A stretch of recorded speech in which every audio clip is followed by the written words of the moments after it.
Hi guys, welcome back to my channel the silent clause. मैं हूं advocate Harshit and as you all know कि हमने last video में discuss करा था about the concepts of mens rea and actus reus. So इस video में हम डिस्कस करेंगे about the forms of mens rea कि हमारी फॉर्म्स कौन कौन सी थी। सो हमारी जो पहली फॉर्म है दैट इज इंटेंशन। तो इंटेंशन पे एक जनरल डिस्कशन करते हैं कि एग्जैक्टली इंटेंशन होता क्या है। थोड़ी कंसेप्चुअल क्लैरिटी के लिए इसको भी हम तीन पार्ट में डिवाइड करते हैं कि जिससे इंटेंशन फॉर्म होगी। पहला होता है कोई पर्पस होना, मतलब एक डिफाइंड पर्पस। उसके बाद उस पर सोचना, सेकंड स्टेप हो गया उस पर सोचना। एंड थर्ड हो गया उसके बाद फैसला लेना। सो कहने का मतलब क्या हुआ कि कोई भी पर्पस है, उस पर्पस के ऊपर आप सोच विचार करते हो, तो उस सोच विचार में आप क्या करते हो, आप ये देखते हो कि इससे कॉन्सिक्वेंसेस क्या होंगे। आप हर चीज को नॉलेज में लेते हो, उस पर रिसर्च करते हो, सब कुछ करते हो। एंड उसके बाद आप एक माइंड फ्रेम तैयार करते हो, अपना दिमाग तैयार करते हो। तो ये सोचना बहुत ज्यादा इंपॉर्टेंट है। फिर इसके बाद आप एक फैसला लेते हो अपने पर्पस को अटेन करने के लिए। तो यही फॉर्म हो जाती है आपकी इंटेंशन, क्योंकि आपने सोच विचार कर लिया। दैट मीन्स आपको पता है कि अब इसके कॉन्सिक्वेंसेस क्या होंगे। एंड स्टिल इसके बाद भी आप अगर वो काम कर रहे हो तो इसका मतलब ये काम करने की आपकी इंटेंशन थी। सो सिमिलरली अगर इसको हम देखें हम in criminal context. So criminal context में आपका पर्पस क्या होगा? आपका पर्पस होगा एक रॉन्गफुल एक्ट करना। ठीक है। एंड रॉन्गफुल एक्ट से या तो आपको कुछ ऐसा सेटिस्फैक्शन मिलेगी, या तो आपको कोई प्रॉफिट होगा, किसी भी सेंस में हो सकता है वो, या तो कोई रिवेंज मिलेगा क्योंकि वो एक रॉन्गफुल एक्ट है। एंड उस पर आप सोच विचार करते हो। सोच विचार मतलब बेसिकली आप प्लानिंग करते हो कि मैं ये काम कैसे करूंगा। एंड आपको पता होता है कि इसके कॉन्सिक्वेंसेस क्या होंगे। एंड उसके बाद आप एक फैसला लेते हो। एंड अगर आपने फैसला लेते हो कि मुझे ये काम फिर भी करना है, दैट मीन्स कि वो ऑफेंस करना, वो रॉन्गफुल एक्ट करना ही आपकी इंटेंशन थी। समझ गए गाइस? तो यहाँ पे आपकी इंटेंशन फॉर्म हो जाती है। सो इस कंसेप्ट को ना थोड़ा और डीपली समझते हैं, थोड़ा और डीपली एक्सप्लोर करते हैं। ये आपकी अंडरस्टैंडिंग के लिए, आपकी क्लैरिटी के लिए बहुत बेटर हो जाएगा। तो कहने का मतलब क्या है, वाइल रीडिंग द जजमेंट्स ना मैंने भी ये चीज ऑब्जर्व करी थी कि इंटेंशन के अगेंस्ट ना हमेशा एक डिफेंस लिया जाता है कि यहाँ पे ना कोई डायरेक्ट मोटिव नहीं था। मोटिव नहीं था, मोटिव टू किल नहीं था, मोटिव टू हार्म देना नहीं था, ऐसा कोई मोटिव नहीं था। तो जब मोटिव नहीं था तो इंटेंशन फॉर्म नहीं हो सकती है। तो मतलब मोटिव का मतलब क्या हुआ? फॉर एग्जाम्पल जैसे कि आपने मूवीज में कई बार देखा होगा कि एक पर्सन है ए, एक पर्सन है बी। एंड ए के नाम पे बहुत सारी प्रॉपर्टी है। एंड अगर इस पर्सन की डेथ हो जाती है तो वो सारी प्रॉपर्टी बी को मिल जाएगी। तो ऐसे में ना ए की अननेचुरल डेथ हो जाती है। तो ऑफकोर्स इस पे जो पहला शक है वो किस पे जाएगा? ऑफकोर्स बी पे जाएगा, बिकॉज इसके पास एक मोटिव था। तो क्या पता इसका पर्पस डिफाइन हो गया हो, इसने सोच विचार करा हो उस पे, एंड सोच विचार करके इसने फैसला ले लिया और इसको मार दिया। तो यहाँ पे इसकी इंटेंशन फॉर्म हो रही है। मतलब पहला शक तो इसी पे जाएगा ना। तो हमारा यहाँ पे क्वेश्चन क्या था? बेसिकली हमारा यहाँ पे क्वेश्चन था क्या मोटिव एंड इंटेंशन क्या ये साथ साथ चलता है? तो इसको ना सुप्रीम कोर्ट ने अपने जजमेंट्स में काफी बार क्लैरिफाई करा है कि ऐसा नहीं होता है कि मोटिव प्रेजेंट है तभी इंटेंशन मानी जाएगी। मोटिव हेल्प करता है एज एन हेल्पिंग टूल, कि अगर मोटिव है तो ये इजी हो जाता है ये देखना कि किसकी इंटेंशन थी एंड इंटेंशन क्यों थी। बट अगर मोटिव नहीं है तो इसका मतलब ये नहीं है कि क्राइम करने की कोई इंटेंशन नहीं थी। समझ रहे हो? तो और कहने का मतलब क्या हुआ कि यहाँ पे ना हर केस अपने आप में एक अलग केस है, हर केस के अपने फैक्ट्स हैं। तो हर फैक्ट्स को तरोड़ मड़ोड़ के यहाँ पे देखा जाता है कि कौन सी फॉर्म प्रेजेंट है, इंटेंशन प्रेजेंट है या क्या प्रेजेंट है। So coming back to the topic, हम डिस्कशन कर रहे थे अबाउट द इंटेंशन। तो इंटेंशन को और अच्छे से समझने के लिए यहाँ पे हम रेफरेंस लेंगे 1958 की लैंडमार्क जजमेंट का, जिसका नाम है Virsa Singh versus the state of Punjab. But इस जजमेंट के फैक्ट्स को देखने से पहले ना मैं इसको थोड़ा सा आपको एक्सप्लेन करना चाहूंगा कि इसमें एक्चुअल में जो सिनेरियो था वो कैसे बना था, क्या बना था। ठीक है। तो इसमें ना दो कंसेप्ट इन्वॉल्व है। पहला है culpable homicide not amounting to murder, and दूसरा मर्डर। तो इस जजमेंट को समझने के लिए ना इन दोनों में बेसिक डिफरेंस क्या होता है ये समझना आपके लिए बहुत जरूरी है। वैसे तो ये अपने आप में एक बहुत अच्छा खासा टॉपिक है, इसको हम अलग से डिस्कस करेंगे, बट जजमेंट के लिए प्लीज इसको एक बार समझ लेते हैं।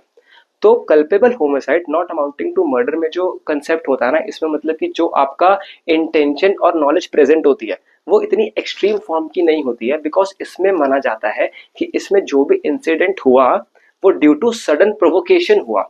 फॉर एग्जाम्पल आप और मैं एक दूसरे को नहीं जानते, ठीक है, हमने आज से दूसरे को कभी नहीं देखा, बट स्टिल कुछ हम एक जगह खड़े होते हैं, हमारे बीच में कुछ होता है, तो एक फाइट में हम दोनों इन्वॉल्व हो जाते हैं। एंड फिर किसी एक की उसमें डेथ हो जाती है। ठीक है। तो यहाँ पे मैंने आपको मारा तो सही या आपने मेरे को मारा तो सही, बट यहाँ पे कोई सोच विचार नहीं था। सोच विचार एज इन जो कि इंटेंशन में होना जरूरी है, मैंने आपको बताया था जब हम डेफिनेशन पढ़ रहे थे। तो यहाँ पे वो चीज मिसिंग है।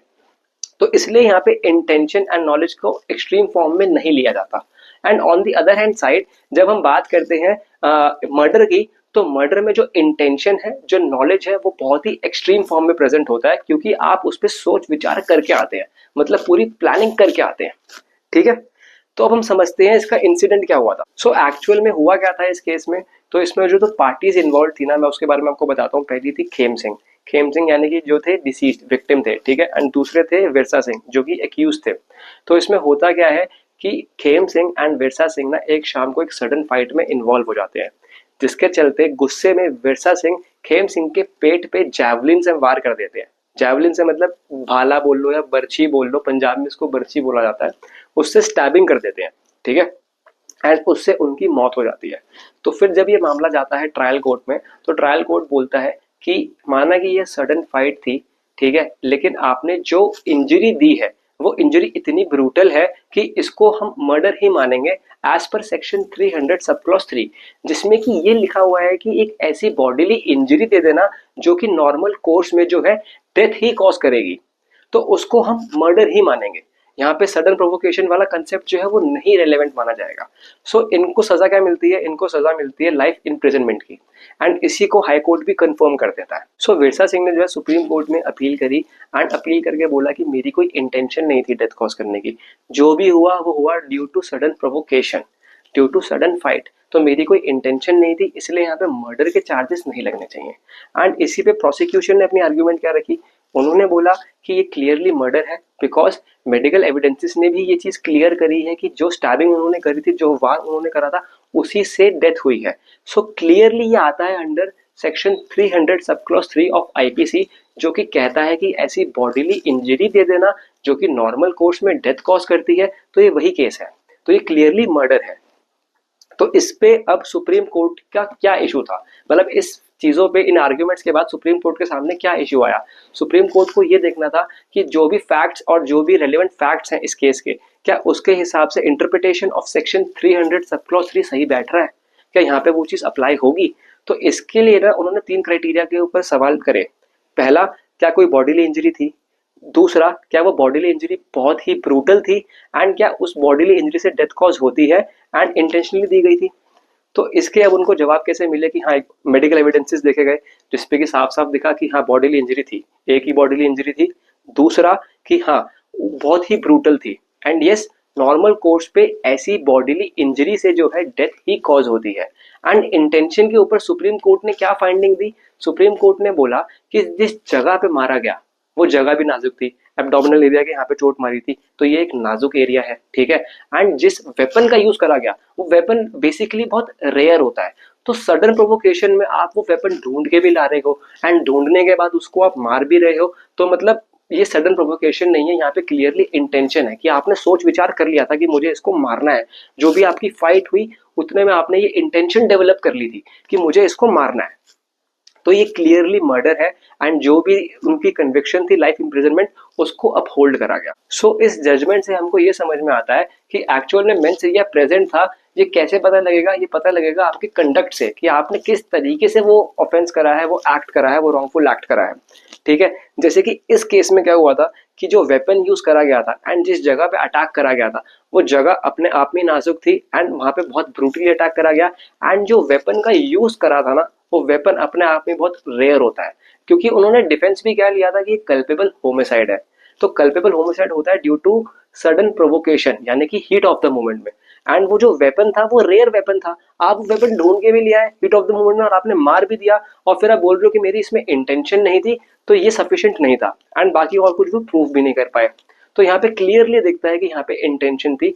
कैसे दिखता है, उनके कंडक्ट से। सो यहाँ पे ना एक और क्वेश्चन दिमाग में आता है कि एक्चुअल में ये जानना जरूरी क्यों है कि कौन सा मेंस रिया का फॉर्म प्रेजेंट था। अगर आपको दिख रहा है कि इंटेंशन थी, मतलब मेंस रिया थी, ठीक है, तो डायरेक्टली पनिशमेंट दे दो। यहाँ पे ये क्यों बोलना जरूरी है कि कौन सा फॉर्म प्रेजेंट था, तो इसका भी आपको जो जवाब है वो मिलेगा नेक्स्ट वीडियो में। सो अगर आपको वीडियो गाइस अच्छी लगी हो तो please do subscribe, like, share the video and please stay tune for the next video. Next video में हम डिस्कस करेंगे नॉलेज सेम वे से। Thank you so much guys.